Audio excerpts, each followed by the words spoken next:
What's going on, YouTube? Just thought I'd make a quick video of the project I've been working on. This is my 72 Firebird. I bought it with no engine, no trans.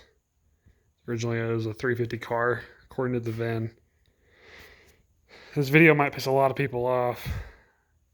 I think it's going to piss off the Firebird purists who want to see this car restored to a factory Firebird or whatever it had, but just not going to get. And then I think it might piss off the Camaro guys, because this is a real Z28 Camaro and I just ripped the LS1 out of it for the Firebird project. I still got a long way to go, and I'm still have the old truck from the last video. That's kind of got on the back burner now. I'm still working on it a little bit, but I'm going to try and get this running by the end of the summer, and then I'll go back to the truck.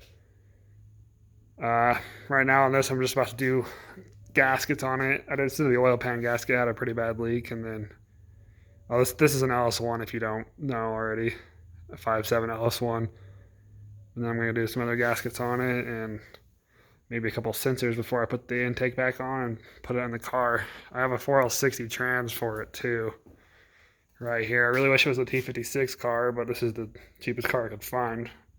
It's about 100,000 miles on it. And yeah, so I'm just going to sell the body when I'm done with everything off of it, but